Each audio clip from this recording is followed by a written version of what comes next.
Ang unang sulat ni Pablo kay Timoteo, unang kabanata. Mula kay Pablo na apostol ni Kristo Jesus, ayon sa utos ng Diyos na ating tagapagligtas, at ni Kristo Jesus na ating pag-asa, kay Timoteo na tunay kong anak sa pananampalataya. Sumaiyo nawa ang kagandahang loob, habag at kapayapaang buhat sa Diyos Ama at kay Kristo Jesus na ating Panginoon. Gaya ng ipinakiusap ko sa iyo bago ako pumunta sa Macedonia, nais kong manatili ka sa Efeso upang utusan mo ang ilang tao diyan na huwag magturo ng maling aral at huwag nilang pag-aksayahan ng panahon ang mga alamat at mahahabang talaan ng mga angkan. Iyan ay pinagmumulan lamang ng mga pagtatalo at hindi nakakatulong sa tao upang matupad ang plano ng Diyos sa pamamagitan ng pananampalataya. Ang layunin ng tagubiling ito ay upang magkaroon kayo ng pag-ibig na nagmumula sa pusong dalisay, malinis na budhi at tapat na pananampalataya. May ilang tumalikod sa mga bagay na ito at nalulung sa walang kabuluhang talakayan. Nais nilang maging tagapagturo ng kautusan, gayong hindi naman nila nauunawaan ang kanilang sinasabi at ang kanilang mga itinuturo ng may buong tiwala sa sarili. Alam naman nating ang kautusan ay mabuti kung ginagamit sa tamang paraan.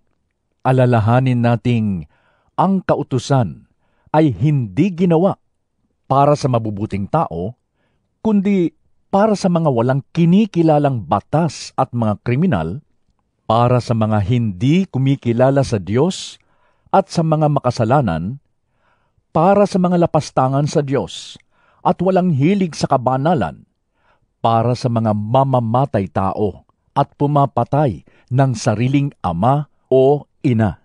Ibinigay rin ang kautusan para sa mga mahihilig sa kahalayan at nakikipagtalik sa kapwa lalaki, para sa mga kidnapper, para sa mga sinungaling at sa mga bulaang saksi. Ang kautusan ay ibinigay para sa lahat ng mga sumasalungat sa mabuting aral. Ang aral na ito'y ayon sa magandang balita na ipinagkatiwala sa akin ng maluwalhati at mapagpalang Diyos.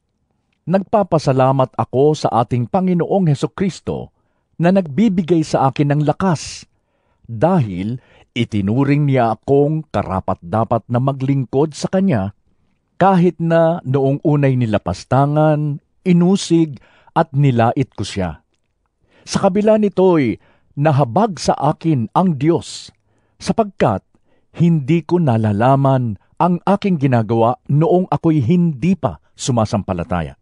Pinasagana sa akin ang kagandahang loob ng ating Panginoon at ipinagkaloob niya sa akin ang pananampalataya at pag-ibig na natatagpuan sa ating pakikipag-isa kay Kristo Jesus. Totoo ang pahayag na ito at dapat paniwalaan ng lahat. Si Kristo Jesus ay dumating sa sanlibutan upang iligtas ang mga makasalanan, at ako ang pinakamasama sa kanila. Ngunit akong pinakamasama ay kinahabagan upang ipakita ni Kristo Jesus sa pamamagitan ko ang kanyang lubos na pagtitiyaga at upang ito'y maging halimbawa sa mga sasampalataya at bibigyan ng buhay na walang hanggan.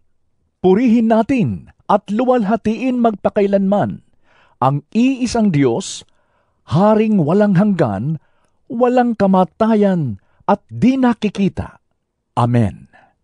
Timoteo, anak ko, ang mga bagay na ito'y itinatagubilin ko sa iyo, ayon sa mga pahayag na sinabi tungkol sa iyo, upang sa pamamagitan ng mga ito ay makipaglaban kang mabuti, taglay ang matibay na pananampalataya at malinis na budhi. May mga taong hindi sumunod sa kanilang budhi, at dahil dito, ang pananampalataya nila ay natulad sa isang barkong nawasak. Kabilang sa mga iyon, sina Himeneo at Alejandro, na ipinaubaya ko na sa kapangyarihan ni Satanas, upang turuan silang huwag lumapastangan sa Diyos.